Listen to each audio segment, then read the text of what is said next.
Bueno, pues buenas tardes. Gracias por venir a pesar de este tiempo tan frío, ¿no? Que preferían la mayoría quizás estar calentitos en casa. Pero bueno, vamos a ver si podemos dar calor aquí con lo que vamos a tratar. Porque bueno, es un tema, en principio es una ponencia, hoy lo voy a presentar en forma de ponencia porque ya la teníamos escrita, que fue presentada en las últimas jornadas de budismo en Cataluña, de la Coordinadora Catalana de Entidades Budistas. Como participo del grupo de Psicología y Budismo de la Coordinadora Catalana de Entidades Budistas, nos pidieron que preparara pues esta presentación y bueno, creímos que valdría la pena pues poderla compartir acá con vosotros. Vale, bueno, pues el tema es sufrimiento y compasión en la salud mental, es decir, cómo el sufrimiento y en consecuencia esta reacción tan habitual y tan intentado cultivar y espontáneamente generada en las personas, pues cómo se vincula, cómo lo podemos encontrar de distinta manera vinculada a lo que es la ciencia de la salud mental, ¿no? Bueno, los profesionales de la salud mental estamos en contacto, está claro, con varias formas de sufrimientos asociadas al envejecimiento, la enfermedad y la muerte, que van desde el dolor físico, la limitación funcional, hasta el sufrimiento psicológico generado por estas condiciones. Esto es lo que había dicho y describe el budismo desde la época del Buda, y cualquier persona que observe la naturaleza de la existencia reconocería esta naturaleza y la presencia del sufrimiento en estas distintas fases de la existencia. Pero existe otra forma de sufrimiento psicológico que no está ligada a las fases naturales de la vida, sino relativo a su propio yo psicológico, a lo que tantas veces nombramos nosotros aquí como el yo psicológico. Y desde este espacio de encuentro es desde donde veremos algunas conexiones entre el tema del sufrimiento, la compasión y la salud mental o ciencias de la psique, es decir, lo que tiene que ver con el sufrimiento psicológico. El tema del sufrimiento se encuentra en el centro de la filosofía budista, es la clave que llevó al Buda a la comprensión y trascendencia del mismo, llegando a realizar y expresar todas las potencialidades de la naturaleza humana, es decir, al nivel de la iluminación, del budado. Desde la vivencia de la compasión hacia todos los seres envueltos en las distintas formas de sufrimiento, dejó abierto un camino para reconocer la existencia, que existe un sufrimiento, como condición de la existencia y las vías de su eliminación. Esto sería el óctuple noble sendero que todos conocemos. En el acercamiento al ser humano desde las ciencias de la mente, de la terapia, esta realidad del sufrimiento se hace evidente e intensamente sentida y elaborada según el propio individuo, que conecta con el dolor y con el sufrimiento. En un estudio realizado en el 2005 por profesionales de la salud mental en Islas Baleares, titulado Las emociones en la psiquiatría, realizado por enfermeros de la unidad de agudos del Hospital Sondureta de Palma de Mallorca, se analizaron las diferentes emociones experimentadas ante los distintos desórdenes o trastornos psiquiátricos y las características de los profesionales. Según el cuadro psicopatológico, resaltaron el miedo como reacción de los profesionales ante la agresividad, coherente y comprensible, el enojo ante el paciente antinormativo y la compasión ante la depresión. Esto, en relación con los síntomas, era el tipo de emoción más frecuente. Ahora, el estudio determinó una mayor intensidad en cuanto a la emoción compasión, es decir, que de todas las emociones registradas, la compasión era la más intensamente experimentada, seguida de la satisfacción y del miedo. La compasión se experimentaba más intensamente por mujeres y por profesionales que llevaran más de 20 años en la práctica. En este contacto con el sufrimiento mental, reconocemos entonces el encuentro con el sufrimiento como realidad en el otro, es decir, desde el punto de vista del profesional, como realidad en el otro, que me lleva a mi propia existencia del sufrimiento. Es decir, a través del otro puedo reconocer, percibir la propia realidad del sufrimiento en mí mismo, como, en este caso, como profesional. Es una oportunidad para despertar, de ver mis propias reacciones o las propias reacciones defensivas que limitan poder sintonizar con el individuo que sufre y llegar a sentir simpatía y compasión hacia él. Es decir, que podría reconocer cuáles son las reacciones que tengo hasta esta persona que está en sufrimiento. Si siento simpatía o no, o si hay algún tipo de resistencia, de bloqueo que no me permite conectar con el sufrimiento del otro. La resistencia al cambio constituye un elemento esencial en la perpetuación del sufrimiento. Eso válido para todos, en general, principalmente en el caso de la terapia en los pacientes, pero también cualquier persona psicológicamente pues activa, todos pasamos por el sufrimiento y todos tenemos formas de sufrimiento psicológico, pues la resistencia al cambio es lo que más nos aferra y nos hace continuar con este esquema mental psicológico. Por lo que tomar conciencia de ello es el primer paso en la liberación del sufrimiento. Es decir, lo primero sería esto, reconocer, ¿no?, estas resistencias que tenemos a cambiar. Desde este punto es una oportunidad entonces de sanación y comprensión profunda de la propia esencia del sufrimiento, que pasa imprescindiblemente por la autocompasión. Es decir, que tiene que comenzar por aquí, por uno mismo, por la propia autocompasión. Es imposible sentir compasión por el otro si no tenemos compasión por nosotros mismos. Antes de conectar con el dolor del otro, sentir simpatía, percibir el sufrimiento, sentir simpatía y compasión, primero debo reconocer mi propio sufrimiento y vivenciar autocompasión por mí, me permitirá entonces conectar con el otro. Confrontarnos con nuestros miedos, dolor, inseguridades, es decir, sufrimiento encubierto, nos permite ese acto amoroso de compasión por uno mismo que libera de la carga impuesta por el yo. Cuando cesa la resistencia y la lucha, aparece la calma, la paz de la mente, y pueden verse con claridad los contenidos emocionales de la conciencia, sin discurso, sin diálogo. Aquello que parecía tan real, tan intenso, pierde color. Se reconoce el haberse encontrado atado, identificado, a lo que no tiene existencia real, y se experimenta compasión por este oscurecimiento de la conciencia y deseos de liberación de ese falso yo. Una vez pasado por este proceso, entonces es natural conectar con el estado y con el sufrimiento de los demás. Es decir, el proceso de transformación del terapeuta, de la persona que intenta ayudar y conectar con el otro, es básico, antes de poder ofrecer ayuda y ofrecer compasión, en este caso, a la persona que se encuentra en un estado de sufrimiento.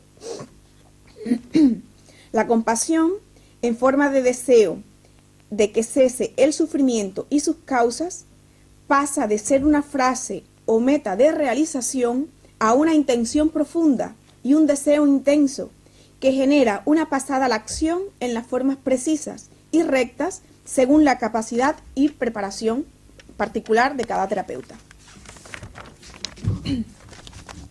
Según el Dalai Lama, en la definición de compasión, la palabra tibetana seva denota también un estado mental que implica el deseo de cosas buenas para uno mismo.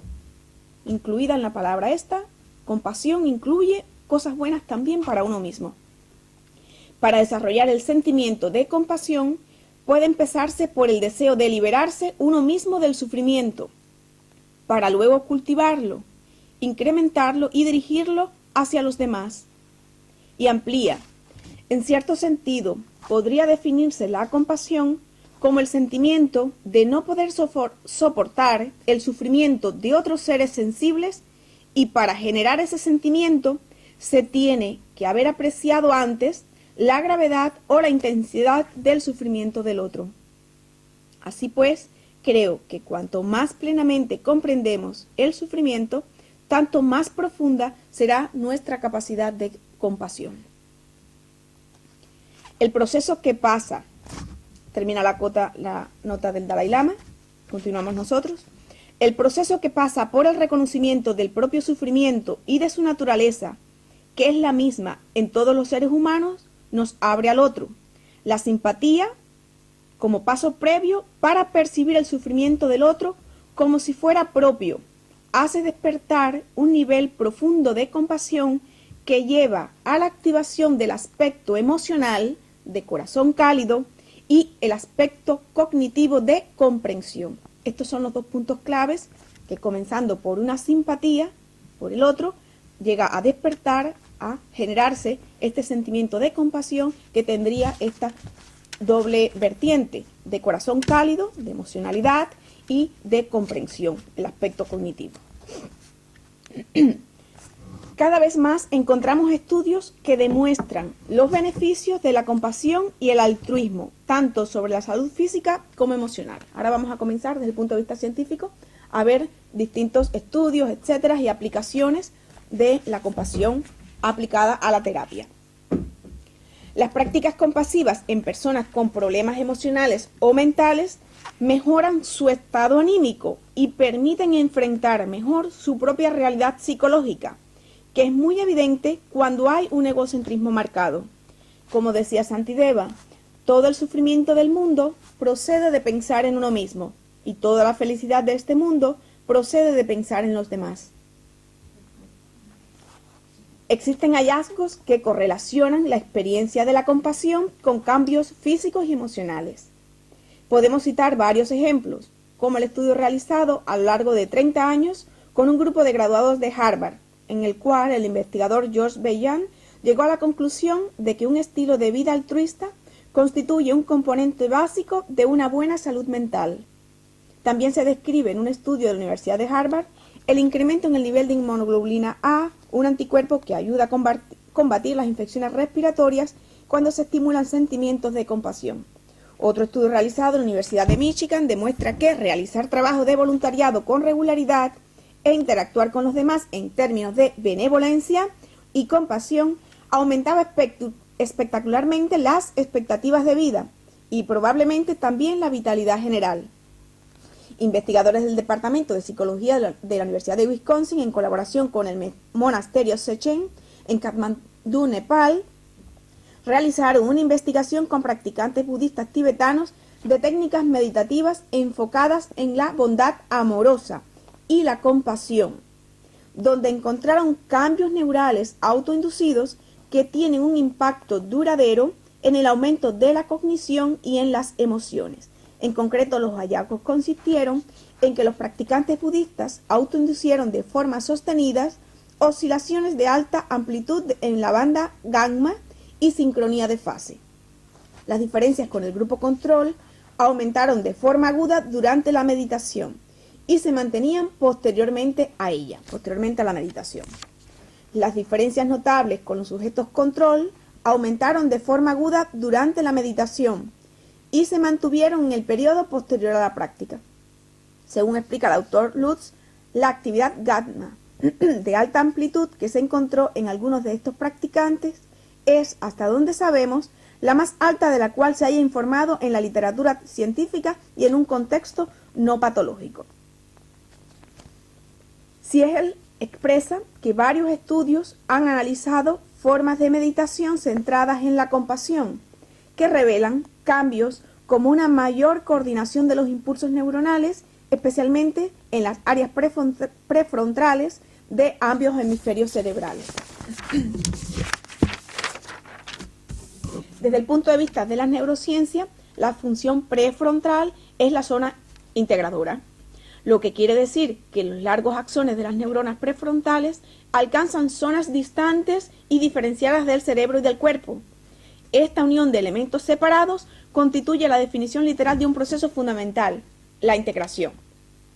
La integración puede considerarse un mecanismo subyacente común a varias vías que conducen al bienestar. La colaboración e integración creciente de la enseñanza budista y las neurociencias y ciencias de la mente ha revertido en la aparición de nuevas técnicas y modelos estandarizados para cultivar la salud mental y el bienestar en general, y las citaremos. Caben destacar, por ejemplo, la Mindfulness Based Stress Reduction, es decir, la reducción del estrés a través del mindfulness, de Jon Kabat-Zinn en 1990, usado inicialmente en el tratamiento del dolor y la ansiedad, entre otras condiciones. La Mindfulness Based Cognitive Therapy, es decir, la terapia cognitiva basada en el mindfulness, en el 2002, desarrollada por Sindel, Seagal, Mark Williams y John Tisdale, usado para prevenir la recaída en la depresión. Esto basado también en el programa de reducción de estrés, en el mindfulness de Jon Kabat-Zinn. Es decir, una aplicación que se le añadió el aspecto cognitivo. La Acceptance and Commitment Therapy de 1999, que incluye elementos del mindfulness y ha sido utilizado en una amplia variedad de trastornos.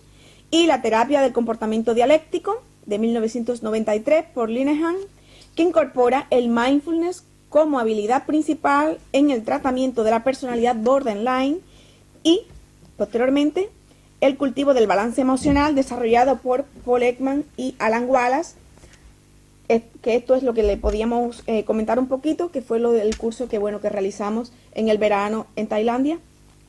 Es decir, pero en general son técnicas que a partir del mindfulness, es decir, de técnicas meditativas, partiendo del mindfulness, han ido integrando aspectos psicológicos y técnicas psicológicas y han ido lográndose cada vez técnicas más específicas, más precisas, dependiendo de lo que se quiere ir tratando a nivel de terapia ya específica para la salud mental. Esta última técnica, el cultivo del balance emocional, incluye un trabajo intenso con las emociones, partiendo de las 7 emociones básicas descritas por Paul Ekman: la tristeza, el asco, la repulsión, el enfado, sorpresa, miedo, desprecio y alegría. Él toma estas emociones como las básicas, como las 7 emociones básicas, y que se combinan entonces el trabajo con las emociones, además con el resto de las emociones, pero partiendo de estas, con las diferentes posibilidades de prácticas meditativas que entonces se integraría con lo que Alan Wallace transmite desde la enseñanza del budismo tibetano, partiendo desde el shamatha hasta practicar el vipassana y la práctica también de los 4 inconmensurables, que es algo bueno que íbamos a comentar. Entre ellas se encuentra la práctica de los 4 inconmensurables, donde la compasión, que sería la cuarta, serían la bondad amorosa, la alegría simpatética, la ecuanimidad y la compasión. Estas serían los 4 inconmensurables que se cultivan también durante la práctica durante la aplicación de estas técnicas del balance emocional. En general, el esquema es muy amplio, dependiendo de la persona, del grupo de personas, de si existe patología o población sana, porque no necesariamente es para aplicar en patología. Está desarrollado para personas sanas que quieran trabajar, conocer sus emociones y regularlas, lograr una estabilidad emocional. Entonces, dependiendo del tipo de población donde se aplique, se utilizará más específicamente unas técnicas meditativas u otras, porque el abanico es muy amplio. Entonces, entre ellas se encuentra la práctica de los 4 inconmensurables, como comentábamos, donde la compasión es la joya en el loto. Es el loto que emerge desde las aguas turbias de la confusión y sale al aire libre, donde entrega su fruto preciado para el bien de los demás. Es decir, que sería realmente lo máximo que se podría lograr en el cultivo de las emociones. Lograr la compasión significaría un trabajo con todas las emociones y donde realmente estamos ya integrando, como decíamos, la integración, estamos integrando y transmitiendo y devolviendo al otro, a la humanidad, algo que se ha logrado interiormente. Desde el punto de vista de la tradición budista, las aflicciones mentales y emocionales como causa del oscurecimiento de la naturaleza pura de la conciencia pueden ser eliminadas mediante el cultivo de fuerzas que actúan como antídotos, como el amor, la compasión, la tolerancia y el perdón, así como con prácticas como la meditación. Esto a mí me recordaba también, no lo dijimos en aquella charla, pero aquí estamos en la teosofía y sí lo comentamos, lo que se estudia en el Kybalión, la polaridad, el principio de polaridad. Cómo podemos ir alimentando emociones positivas, cultivándolos, para, en este caso, ir disminuyendo quizás la intensidad de otro tipo de emociones. Es decir, como es como un vaso, y por lo tanto, si lo vas llenando de un tipo de emoción, va cambiando el equilibrio del tipo de fuerzas. El trabajo con las emociones desde un punto de vista meditativo facilita la comprensión de los mecanismos subyacentes en la psique y permite hacer consciente tendencias e instintos que eran relegados a un nivel de la sombra. La apertura de esta puerta del inconsciente permite una integración que lleva al individuo a una trascendencia de la dualidad de la mente. El proceso de individuación que expresa Jung va tomando cuerpo y este individuo va reconociendo su unidad interna o totalidad que le conecta y une con los demás seres. Más aún, percibe en este grado que nunca estuvo separado, que está ligado e interconectado profundamente. Podemos encontrar equivalencias entre el método budista de formación de la mente, que se centra en la idea de que los estados positivos de la mente pueden actuar como antídotos contra los estados negativos, y la ciencia moderna del comportamiento, en particular la terapia cognitiva. La terapia cognitiva moderna de Albert Ellis y Aaron Beck se basa en la tesis de que las perturbaciones emocionales y los comportamientos inadaptados tienen su causa en distorsiones del juicio y en convicciones irracionales. La terapia consiste entonces en ayudar al paciente a identificarlos, a examinarlos y corregir estos patrones.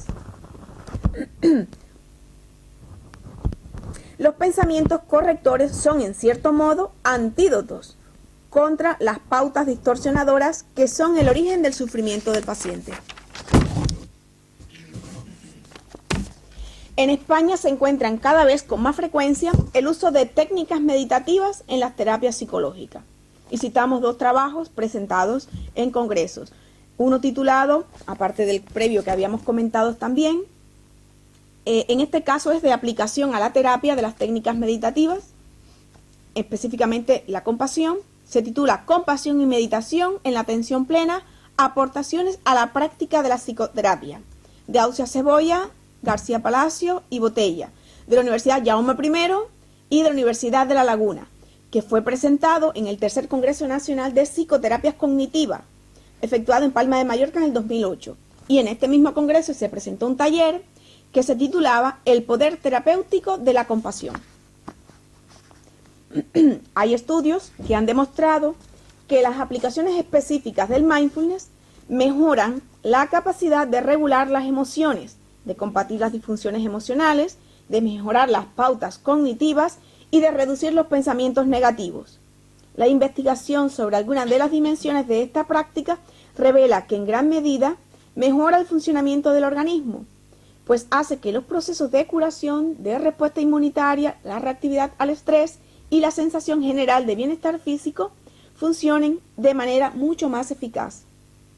Las relaciones con los demás también mejoran, quizás porque aumenta la capacidad de percibir las señales emocionales no verbales de los otros, así como la de sentir sus mundos interiores.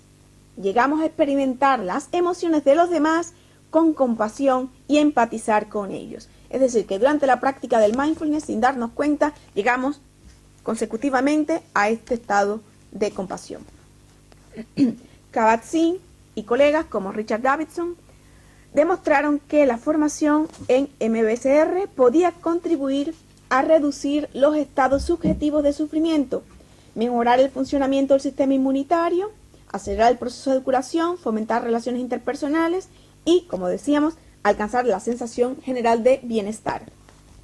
El mindfulness ha influido en un amplio rango de orientaciones psicoterapéuticas y la investigación reciente ha revelado mejorías significativas en varios trastornos, tanto en lo que concierne a la reducción del síntoma como a la prevención de las recaídas, en particular en la depresión.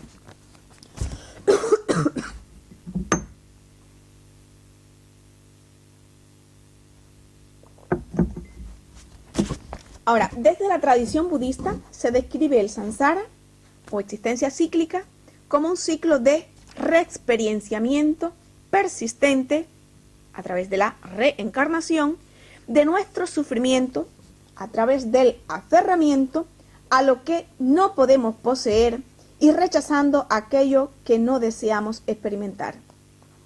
Otra forma de interpretar el samsara sería como un derroche de una vida fusionada experiencialmente con los recuerdos emocionales y las distorsiones cognitivas. Una vida fusionada, repito, experiencialmente con los recuerdos emocionales y las distorsiones cognitivas. El mindfulness es una vía de reconocimiento de estos estados mentales generadores de sufrimiento, así como entrena la mente para estar con ellos, pero no dentro de ellos, es decir, no absorto por ellos. Reconocerlos, pero no dentro de ellos, como observador. Ahora, en el manual clínico de mindfulness, este es un libro realmente yo creo que de lo que más claro y más didáctico de la aplicación clínica del mindfulness. En el capítulo 6, titulado Memoria emocional, Mindfulness y compasión, de Paul Gilbert and Dennis Tirsch, se describen detalladamente 3 sistemas de regulación del afecto. Las 3 líneas serían la activación, sistema de activación que tiene que ver con la dopamina, la amenaza que tiene que ver con la serotonina y la calma o la relajación que tendría que ver con los opiáceos. Del libro, Manual Clínico de Mindfulness, Clinical Handbook of Mindfulness. No está en el castellano, en inglés. Se analizan los efectos de la técnica meditativa en este libro y en capítulo en particular que utilizan el mindfulness y la compasión sobre estos sistemas. También se describe la relación del modelo evolucionario de Gilbert con el desarrollo de la compasión como adiestramiento, para lo cual se propone la estimulación de 6 componentes que vamos a detallar. Esto sí lo preferimos porque verán que es didáctico, que es claro y realmente reconocerán qué es lo que se practica y lo que practicaríamos durante la meditación. Las terapias centradas en la compasión se encuentran en auge como formas de terapias enfocadas en desarrollar compasión hacia uno mismo y hacia los demás como proceso terapéutico. Varios autores: Gilbert, Proctor, Leary, Adams, Allen. Este es uno de los autores y un libro de ellos, de Paul Gilbert, terapia enfocada o focalizada en la compasión, por ejemplo. No. Aunque algunas de estas técnicas se encuentran directamente relacionadas con las tradiciones budistas, Neff, Leary, otras están enfocadas en la psicología evolucionaria, como es el caso de Gilbert, el ejemplo de la teoría del apego. Muchos teóricos ven la compasión como un proceso multifactorial. La detallan, la estudian y ven todos los factores que intervienen. Por ejemplo, McKay y Fanning en el 92 observaron la compasión implicada con el desarrollo de la comprensión, la aceptación y el perdón. Christine Neff, en el 2003, desde la tradición budista y la psicología social, ha desarrollado una escala de autocompasión que ve la compasión como consistente en constructos relacionados con la bondad, la humanidad común y la aceptación consciente.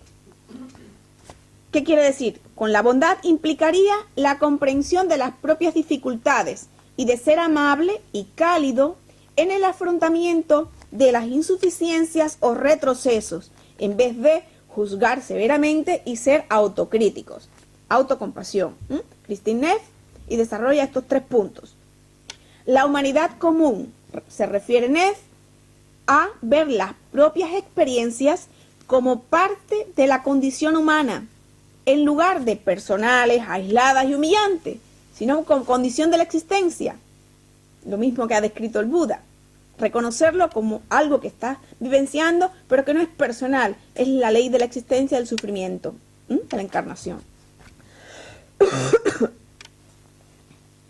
La aceptación consciente connota una conciencia atenta y la aceptación de los pensamientos y sentimientos dolorosos en vez de sobreidentificarnos con ellos. Esto fue descrito. Ahora, Neff en el 2007 y Rudd, ambos mostraron que la autocompasión es diferente de la autoestima y que conduce a varios indicadores de bienestar. El modelo evolucionario de Gilbert, del que comentábamos, sugiere que el potencial para la compasión ha evolucionado desde el lado de prestar cuidado del sistema de apego.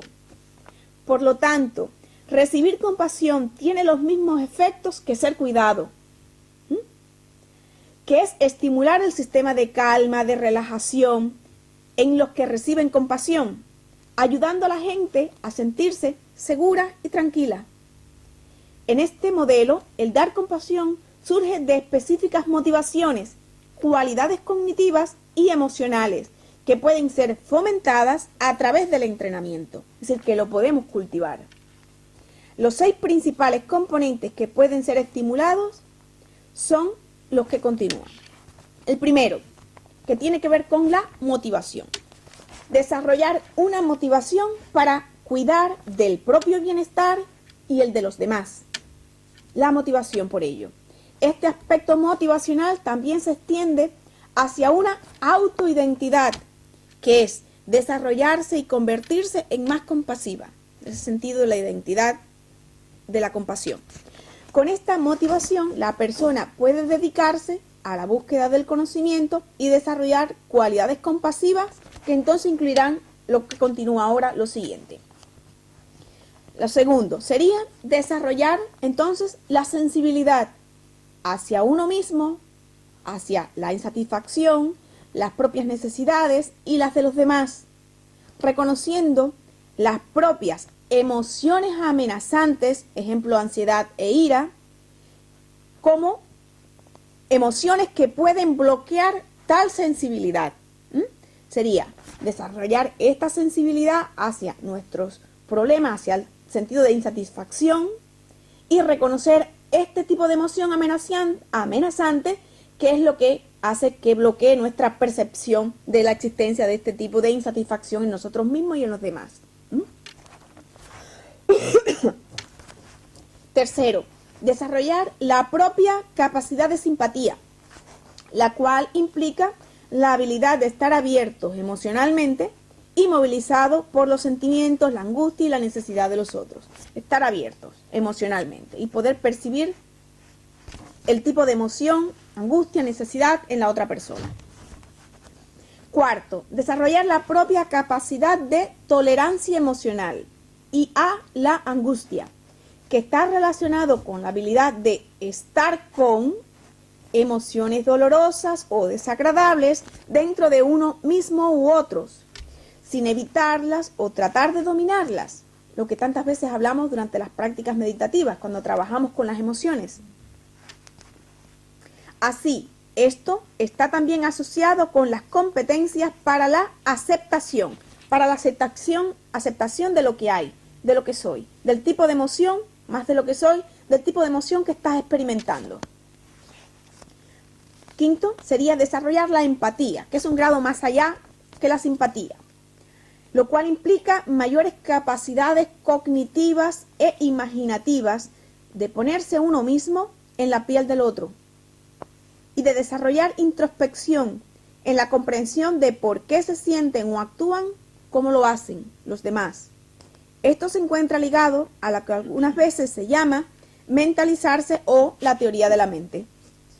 Y la sexta, que sería desarrollar el no juzgar, que es una forma de refrenar la acusación y la condena. Esto ha evolucionado desde la empatía y la profundización en la propia comprensión de la condición humana.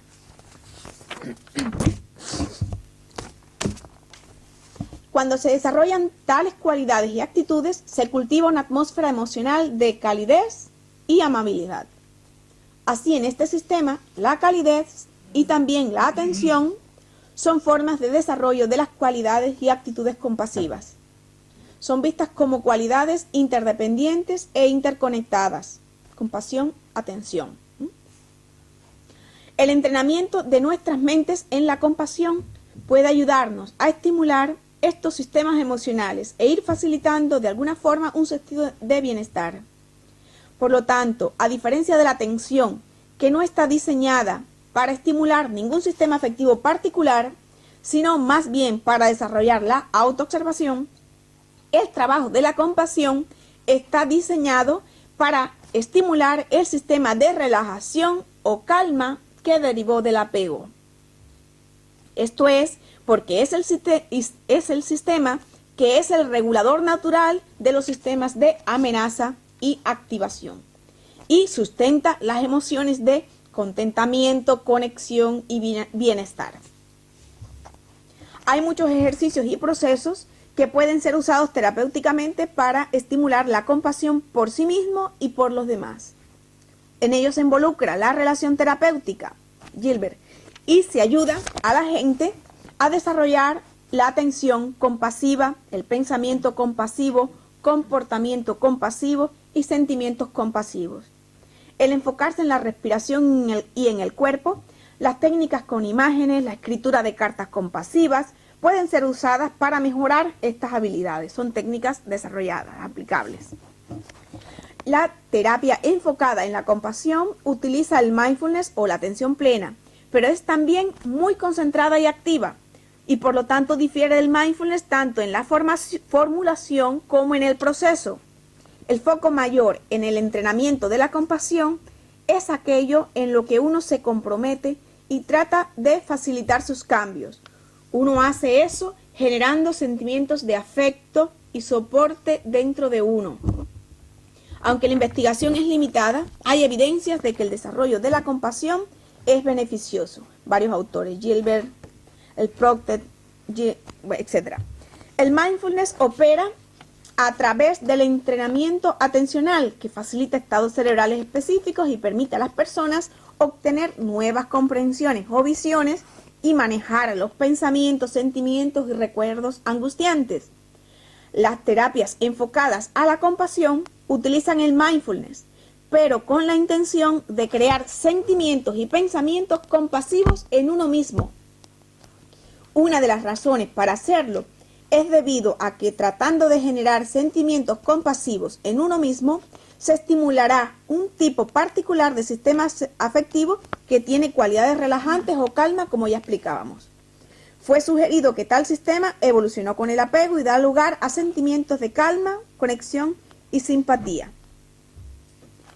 El mindfulness enseña una observación no enjuiciadora del origen y emergencia de los sentimientos y pensamientos en el campo de nuestra conciencia. El entrenamiento de la mente compasiva utiliza esto, pero también se centra en redirigir la atención sobre un foco tratando de generar sentimientos de calidez, amabilidad y bondad. Cuando la gente se siente amenazada y traumatizada, tiene pocos recursos emocionales o esquemas de haber sido ayudada, amada o querida, no serán capaces de acceder a sistemas afectivos de calma y seguridad. Esto es lo que ocurría naturalmente, ¿eh? Personas que no lo han recibido, que no lo han aprendido, pues les costará generar estos sentimientos.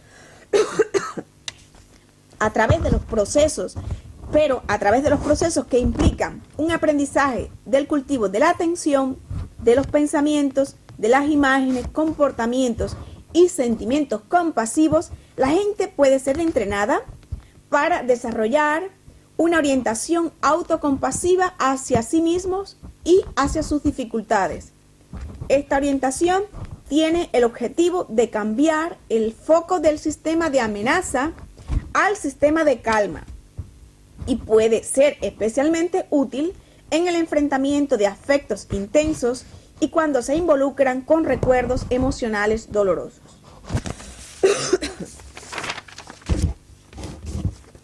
Bueno, en general podemos concluir que parecería que estamos hablando de algo nuevo, la compasión aplicada a la salud mental o a las ciencias de la sanación, de la curación, pero no creemos que esto sea así, sino que ha existido desde el principio, desde el arte de la sanación y de la curación, ha venido unida a lo que es el acto compasivo, es decir, que va aparejado, va unido una cosa con la otra.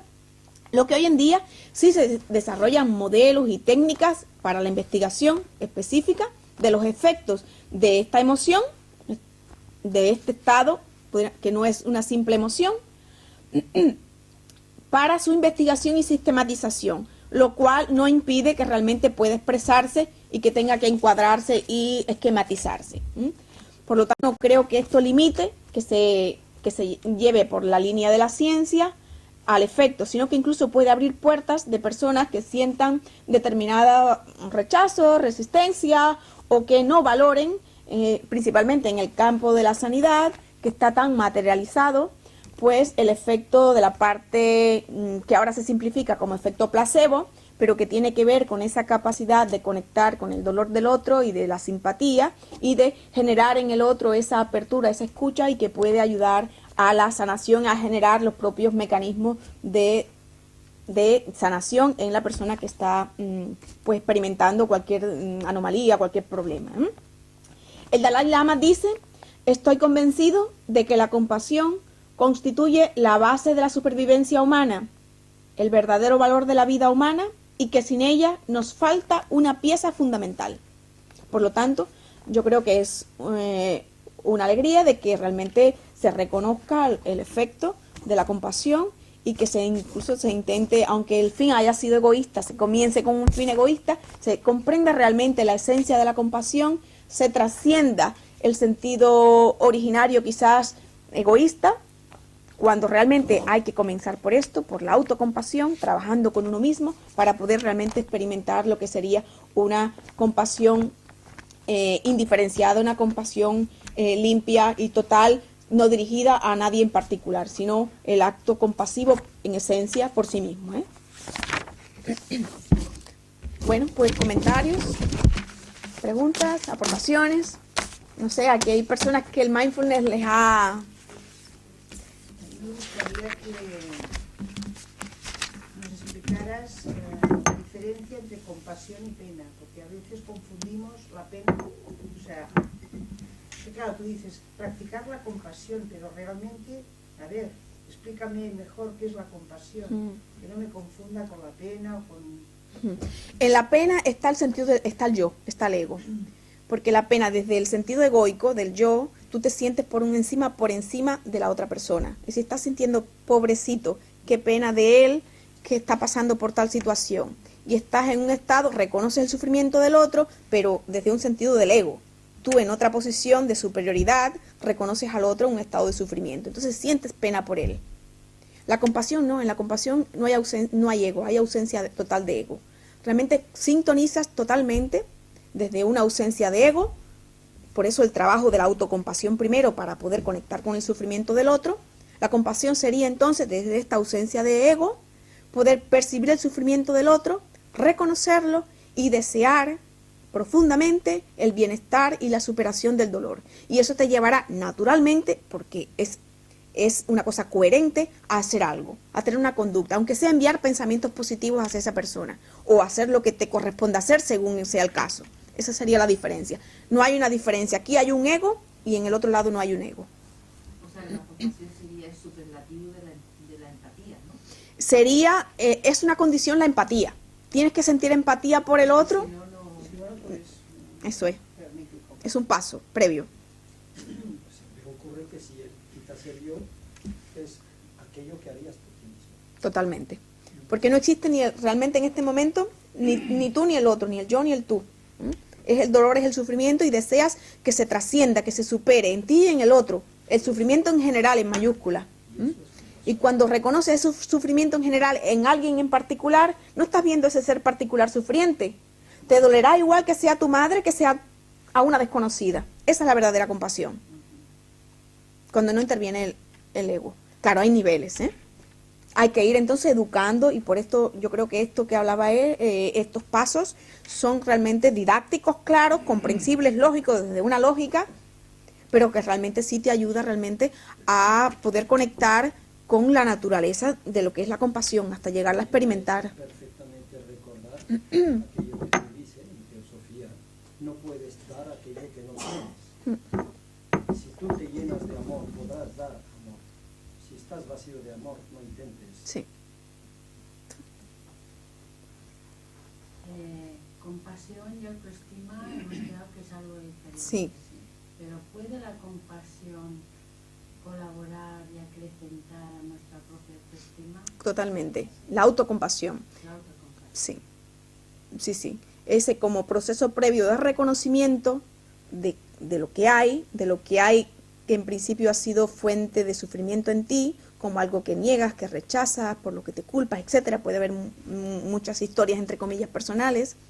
En la medida en que esto se trabaja, ya este sentido de evaluación del yo, pues se va transformando y va habiendo una aceptación del sí mismo, de lo que eres, tal cual eres, y de una estima de quién eres. Y digamos que la compasión en realidad es todo un trabajo, ¿no? Porque también nos permite el desapego, ¿no? Sí. Nos permite el desapego. Y después de lo que has dicho, la empatía con el otro. Siempre tenemos que tener en cuenta al otro. Pero a veces no hace falta empezar solo por uno mismo, ¿no? También a veces Espontáneo. es espontáneo. Totalmente. Porque ves al otro, entonces empiezas a reconocer cosas en el otro. Que Exactamente. a lo mejor has vivido, o te están sucediendo, o las puedes entender sin que... O sea, que te ves reflejado en el otro. Ujú. Hay que observar, porque habría situaciones que podrían generarte compasión y otras que no. Entonces eso es lo que hay que estar atento. Ya. Si realmente eres compasivo o si es ante una situación, parcialmente eres compasivo con determinados aspectos y con otros no. Formas de sufrimiento, unas formas de sufrimiento sí, otras formas de sufrimiento no. Estar atento. Eso, por lo tanto, el mindfulness y la atención te ayuda a la autoobservación, al reconocimiento de tus propias reacciones emocionales, estados emocionales ante distintas situaciones. En este caso, el dolor del otro y el dolor de ti mismo. Quizás culpamos algunas cosas de nosotros y otras las toleramos. Entonces nosotros mismos también... Le das el mismo proceso. Exacto. Una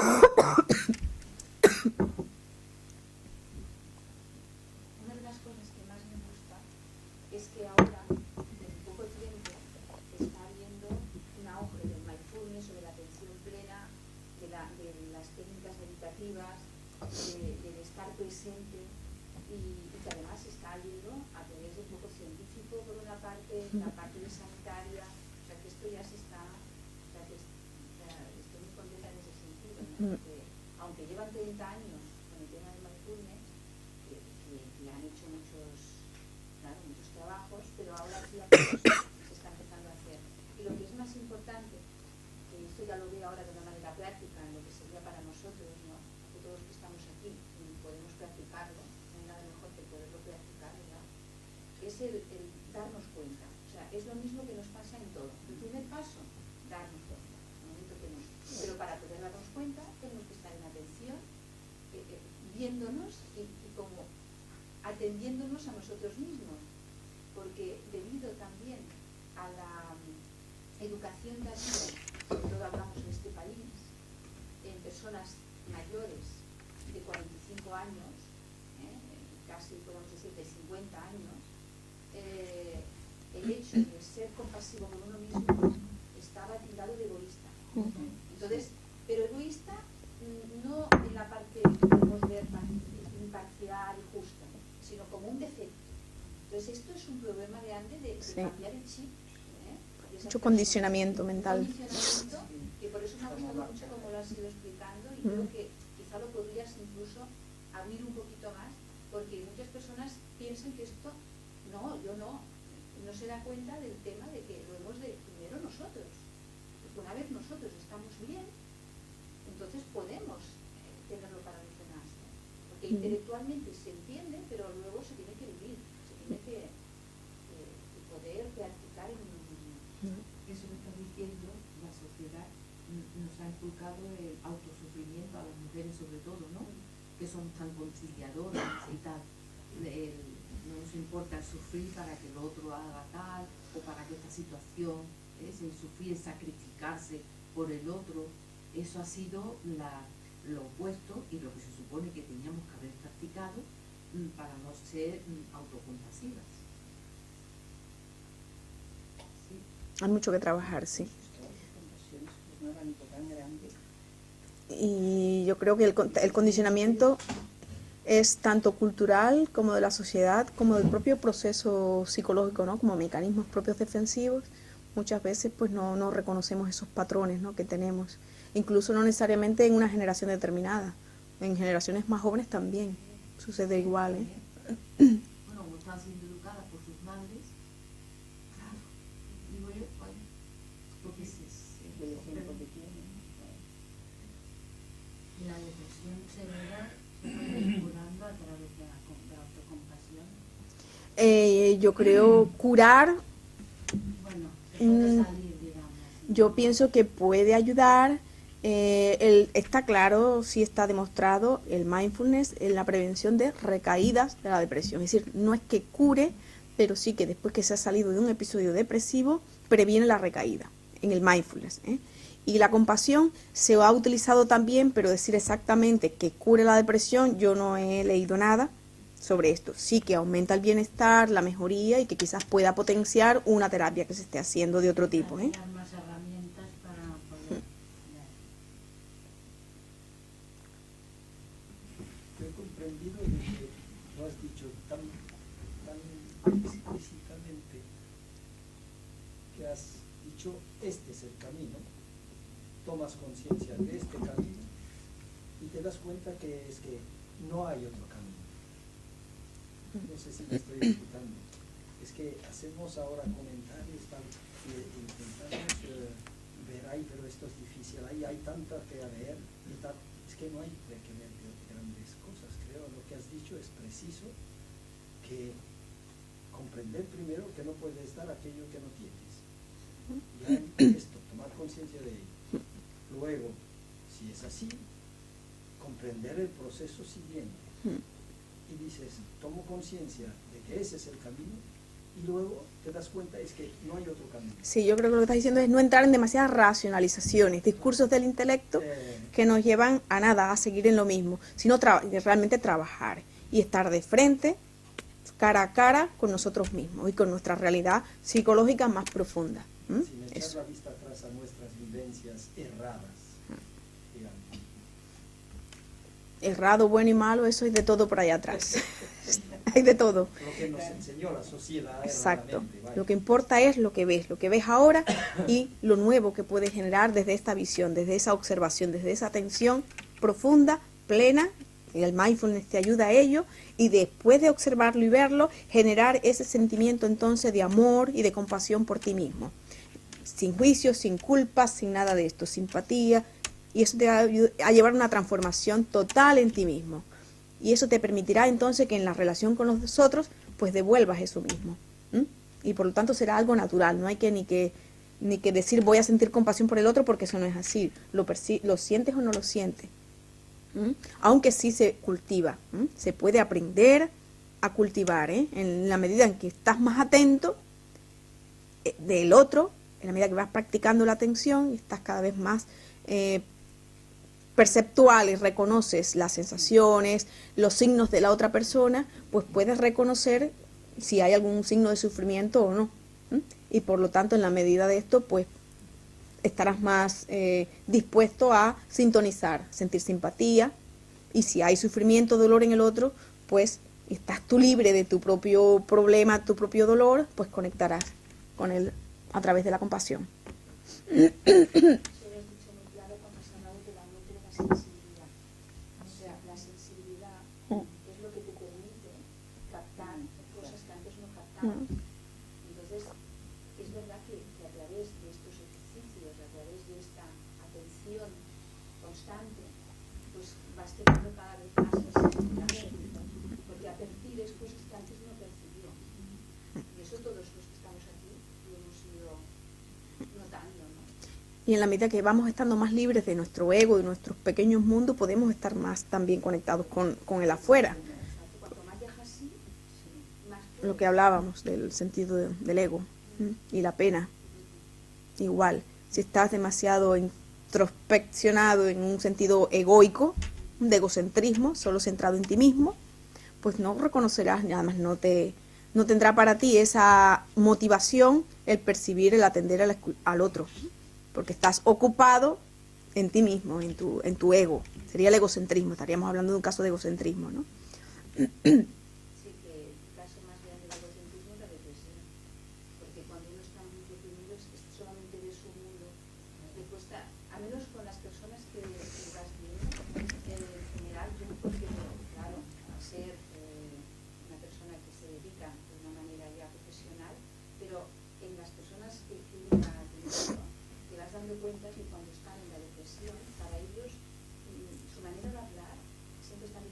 igual al otro, lo que importa soy yo soy la que no puedo, yo soy la que no, o sea, yo está continuamente todo el tiempo. Seguramente debe ser porque en ese momento que están en el pozo, pues no tienen mecanismos o no tienen las técnicas para poder salir, y entonces hay una, bueno, ese hacia adentro, ¿no? Aunque hay casos más graves de egocentrismo. La depresión diríamos que es de los más sanos, entre comillas. Dentro de toda la vertiente psicopatológica, casos de egocentrismo marcado se presentarían de manera bastante claro. Y entonces la depresión dentro de las formas de egocentrismo es, entre comillas, la más natural, la más sana, ¿no? En vez de volcarla hacia el otro, es hacia ti mismo. Ese egocentrismo a veces son supernarcisistas. Exacto, ahí está. Por ejemplo, ¿el autismo podría ser una forma de egocentrismo? ¿El autismo? No. El autismo es un problema de la estructuración del yo, del ego. No va por aquí, no. ¿Y el trastorno de personalidad? ¿Cuál es la pregunta? ¿El trastorno de personalidad? Que si hay... ¿Qué forma de egoísmo? ¿Qué forma es? Hay muchos trastornos de personalidad, pero en general se hablan que cuando algún tipo de rasgos de personalidad están muy marcados, cuando uno de los rasgos, de los posibles rasgos, está exageradamente marcado y no hay un equilibrio, entonces se habla de un trastorno de personalidad. Por ejemplo, una persona equilibrada, pues tendría un poquito de histeria, un poquito de paranoide, un poquito de obsesivo, un poquito de todo, un poquito regulado de todo. Ahora, una persona en la que predominen los rasgos obsesivos compulsivos, el orden, el ritual, la rigidez, las compulsiones, eso sería un trastorno obsesivo compulsivo de la personalidad, un TOC. Ahora, una persona en que predomina la histeria estaría completamente disociándose, con estados alterados de conciencia, estados conversivos, somatizaciones muy graves, o crisis histéricas y tendría crisis que parecerían unas epilepsias y no son epilepsias. Sería un trastorno de personalidad histérico, por ejemplo, son casos. Sería así, cuando hay un grado muy marcado que limita el funcionamiento y la interacción y la adaptación a la sociedad. Y sí, en todos ellos hay un sentido del ego, en todos. De un inadecuado estructuración del ego. ¿Sí? Una pregunta, como profesional, como psicóloga, si no podéis involucraros en el paciente, ¿cómo sentís la compasión si no la podéis aplicar? Sí, es decir, nunca nadie a mí me ha dicho que no me puedo involucrar. Yo creo que si no te involucras una parte, es decir, que hay una parte que sí tiene que estar presente y sintonizar, sentir sintonía y simpatía con el otro. Eso sería involucrarte en el momento presente. Lo malo sería que tú te llevaras esto a casa, que cuando termine la sesión, la terapia, tú vayas con el problema, y esto significaría algo, de que hay algo no resuelto. Pero durante la terapia o en la asistencia al tratamiento, a la persona que está con algún problema, pues lo normal y lo que debería hacer por ley es sentir, implicarte y sentir el dolor del otro. Pero si cuando, por ejemplo, vas a una visita de psicólogo,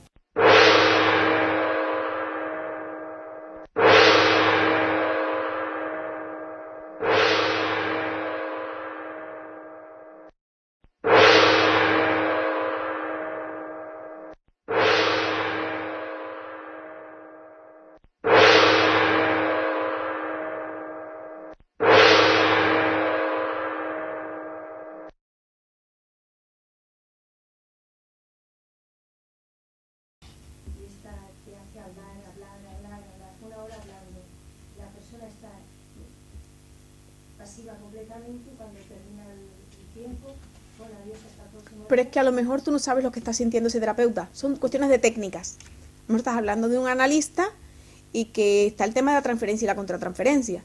Es decir, tú no sabes lo que está sintiendo el analista. La transferencia es lo que tú sientes con el analista o el psicoanalista. Y la contratransferencia sería lo que el psicoanalista siente hacia el paciente. Pero le transmites una compasión porque si la ves impertérrita allí, que como que no lo que le estás diciendo... Depende de la línea. Por ejemplo, los psicoanalistas, los analistas clásicos son así, se mantienen esta estructura. Si es el analista junguiano es diferente, ya entra en un diálogo de otra manera. Depende de la escuela y depende de la persona. Depende de la persona, de las resistencias que tenga, de si has trabajado el terapeuta. Depende de muchos factores, no se puede generalizar. Pero lo normal es que siempre, aunque no lo quieras, hay una implicación, y más en las terapias psicológicas, que son muy profundas, que son muchas horas y que es un contacto muy estrecho con el paciente. Es mucho más difícil y mucho más fácil implicarse en una terapia psicológica que en una cirugía, que suturando un paciente y que tratando a alguien por un problema médico, físico. Te implicas mucho más en el tratamiento psicológico. Porque no, eso está claro, está la línea, está la técnica, está claro. Y por eso primero el analista, en este caso si estamos hablando de psicoanálisis, primero que todo se tiene que haber trabajado y psicoanalizado a sí mismo, ¿no? Y reconocerá durante la terapia los posibles emergencias, lo que pueda suceder en él, defectos. Y todo esto utilizarlo en la propia terapia. Y esas técnicas que dices para desarrollar la compasión, ¿nos puedes explicar alguna? Pues yo ahora mismo no lo he aplicado en ninguna terapia, no lo he hecho. Dices que hay unas técnicas Sí, lo que hablábamos. Por ejemplo, el tema de ante situaciones imaginativas, puedes hablar puedes usar muchas cosas, puedes usar la propia historia personal del paciente, sus propios recuerdos, sus propias cosas, visualizar, puedes poner ante una situación dolorosa del paciente y puedes usar una imagen del pasado, generando y cambiando el tipo de emoción que ha vivido y vivenciar ahora en el presente durante en este caso la terapia, usando tus propias experiencias dolorosas. Puede ser esto una imagen, Otra es usarlo, como decíamos, las propias cartas compasivas, es decir, puedes ante ciertas personas que tú quizás has tenido unas reacciones no compasivas, sino agresivas o cualquier tipo de emoción que tú te sientas inconforme con ella, que te culpes y que te des cuenta que no has sido lo suficientemente amorosa, puedes practicarlo intentando equilibrar o devolver esto de otra manera. Ya la familia ya lo puedes poner en práctica. Totalmente, por eso. Con el vecino y con el fin. Pues esto, consciente. Ya con la propia familia ya hay mucha faena a desarrollar la compasión. No hay que ir no. Por eso te pregunto. Sí, pero en la terapia sí lo podemos hacer, poniendo como ejercicios compasivos, depende de cada persona, de donde esté más, de la historia de cada persona, de donde le cueste más. Donde le cueste más, enfocar ahí, o reforzar lo que ya está vivenciando y experienciando. Es muy fácil sentir compasión, aparentemente compasión, por el que no tiene que ver con nosotros. Porque ahí el ego no sobresale, no hay conflicto personal. Pero sentir compasión con tu prima hermana que te discutes todos los días, o hay algún conflicto, entonces cuando está mal, sentir compasión por ella, ese sería el ejercicio. Y de observación, más que todo, no de implicar, ni de forzar, sino de observar tus propias reacciones emocionales. Y de esa autoobservación empezar por la autocompasión, por ti mismo. Empezando por aquí, hay que empezar por la autocompasión. Trabajo con uno mismo, antes de devolver o proyectar un sentimiento que quizás no tenemos con nosotros mismos. Hay que saber Eso es. la emoción negativa. Claro. Exacto. Desde hace un buen rato me va por la cabeza y dejo que surjan pensamientos y me digo que si vamos a resumir, si vamos a la base, me doy cuenta, mindfulness y todo eso, me doy cuenta que simplemente mucha atención. Si estás atento, el ego se va. Surge la compasión, surge el amor, surge, porque si estás atento en ese camino, todo lo demás se cae por su propio peso. Sí, esto yo no lo traje, pero Krishnamurti lo dice. Recuerden cuando tantas veces lo hemos estudiado y comentado. Krishnamurti lo decía. Donde está el ego, solo con la ausencia del ego, donde no esté el ego, donde no esté el yo, es que puede surgir la belleza y la compasión.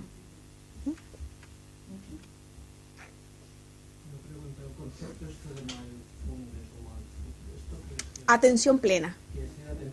Sí. ¿Cómo se escribe? Mindfulness. Sí, inglés.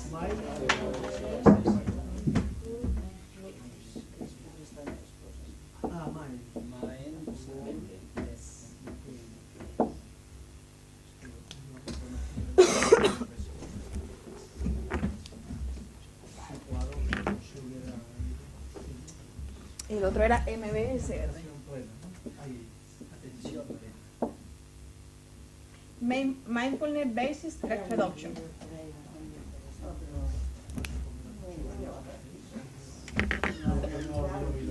Puede ser que en un momento dado que tú sientes compasión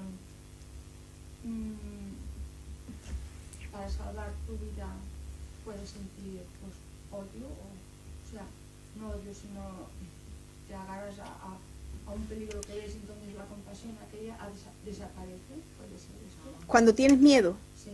porque ahí está predominando la reacción de miedo, el sentido de conservación, un instinto. ¿Me estás hablando de un instinto? Bueno, hay que separar ahí si es el instinto que está atendiendo el instinto de conservación, es algo muy profundo, más allá incluso que el ego, ¿eh? Son situaciones extremas quizás, son tendencias naturales biológicas. Porque te digo que, o sea, la compasión ya la llevas, pero hay momentos que esta Pero estas son situaciones extremas, lo que te digo, tendría que ser algo muy grave, como un momento catastrófico extremo, en el que pocas personas en este momento realmente tienen que haber cultivado una compasión y un sentido del inegoísmo extremo para que en esos momentos críticos de peligro, en vez de cuidarse a sí mismos, estén salvando a los otros. Eso lo vemos en las películas y todo, por ejemplo. Si nos cuidamos a nosotros mismos, es normal. Es casi un instinto de conservación. No es una falta de lo que estábamos diciendo, ¿no? De que Situaciones- tengamos un chip sí. de que siempre tienes que estar en compasión, porque llega un momento... Hombre, si hay un peligro, lo primero que hay que hacer es cuidarse. Eso es amor a sí mismo, por sí mismo, ¿eh? Eso es normal. Por instinto biológico heredado es lo natural. Pero parece ser que ha habido personas que hay que en momentos de peligro se ha tirado al fuego para salvar a Es lo que te decía, personas que realmente, sí, en niños o incluso Sí. en personas adultas. también ha tenido ese impulso. Sí, no ha podido No ha habido análisis, no hay tiempo sí, de pensar. sí. Y de pensar en sí mismo. Pero depende de la situación, claro. Es que en ese momento desaparece el yo. En ese momento se está quemando, me estoy quemando y acudo. Sí, pero hay una cuestión, y ahora me gustaría profundizar porque yo sé un poco por lo que va. Ahora mismo ha habido un caso que un chico en La Coruña pues cayó al mar y dos policías se tiraron para salvarlo y siempre estábamos poniendo el mismo ejemplo. Antes de tirarte, mira a ver si tú estás preparado para hacerlo. Mira a ver cómo está todo, mira a ver si estás llevando flotadores, mira a ver si tienes capacidad. En ese momento salió el instinto de supervivencia, De ayudar. intentar, y salvaron todos. Ojalá. Entonces, claro, ¿qué ocurre con eso? A veces aquí ya viene la reflexión y el discernimiento. Es decir, Sí, sí. tenemos de ser capaces de ver, bueno, yo para poder ayudar al otro, ¿estoy yo bien para poderlo hacer? O no. Si veo que no, entonces la única cosa que voy a hacer es sumar más desgracia. Totalmente, sí. Entonces eso también lo tenemos que ver. Sí, como decíamos, la compasión tiene dos aspectos, la parte de cálida del afecto, pero después tiene la de la comprensión. Es decir, no se pierde en ningún momento el sentido común. Si no, sería otro tipo de reacción psicológica, de miedo. Miedo. Es que eso no impide, como en la guerra que dicen, ¿dónde estoy? ¿Hacia dónde debo ir? ¿Por dónde y cuándo? Y eso te lo enseñan en estrategia militar, pero es una base Mm, muy buena para Sí. el discernimiento. sí, sí, sí. Entonces, dependiendo del discernimiento, para según quién, la comprensión, la compasión llega hasta aquí y para otro la compasión puede ser mayor, ¿no? ¿Dónde están los grados de compasión? No podemos valorarlo, pero depende de cada persona, de lo que vaya trabajándose en sí mismo y despertando ese tipo de emoción en la medida en que se va trabajando a sí mismo y se va liberando esta persona de su propio ego, de su propio dolor, de su propio sufrimiento y de las ataduras del ego. Por eso el sufrimiento, por las ataduras del ego. En la medida en que uno se va trabajando y se va liberando y cada vez está más atento a sí mismo y a los otros hacia afuera, pues va teniendo mayores niveles de compasión hasta que llegue a ser una compasión incondicional.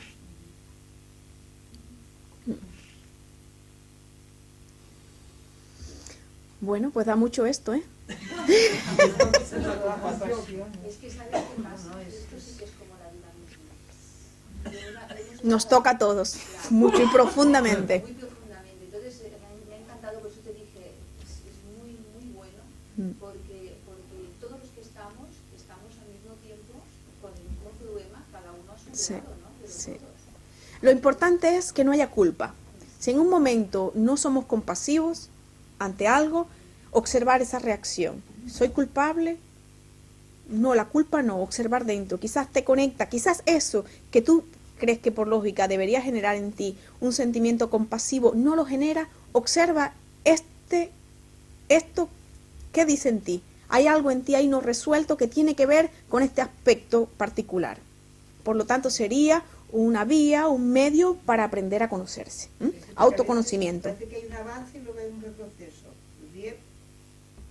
¿No? Bueno, hablo desde... Podría ser, sí. Sí, a veces- Nunca habría... sí, a serían veces, como niveles. Sí, Ujú. como que lo sientes y como que se expande esta Ujú. compasión y de repente, ¡pum!, algo sale y dices... Pues otra vez observarlo atrás. y dejarlo fluir, Sí, observarlo. no, ya, Eso. porque pasan estas Y hacia adentro, eso. Yo creo que es esto, te ayuda a uno mismo a conocerse cada vez más y es la única vía, a través de la atención, sin juicios, sin valoraciones, aumentando la sensibilidad hacia uno mismo, es que podrás entonces sentir más por los otros. Es que has dicho la palabra clave, sin juicio. El problema es que cuando se habla aquí, se dice de una manera que parece que todos estemos haciendo esto. Cuando se habla, es fantástico. Luego, cuando yo oigo a las personas que me dicen cosas, siempre se están enjuiciando a los demás, pero primero a ellos. Y primero se están machacando a ellos mismos. Entonces, hemos de aprender a ser compasivos primero con uno. Y decir, bueno, gracias a todo lo que ha pasado, gracias a todos estos errores, gracias a los padres que he tenido, gracias a todo lo que sea, soy el que soy ahora. Pero ahora tengo herramientas que antes no tenía. Y por lo tanto, ahora yo puedo. Y ese yo puedo es como lo que ya te da la pauta para poder seguir, ¿no? Entonces yo pienso que has dicho muchas cosas que nos van a servir a todos. Creo que vamos a hacer una gran reflexión esta noche, vamos a profundizar mucho y meditar.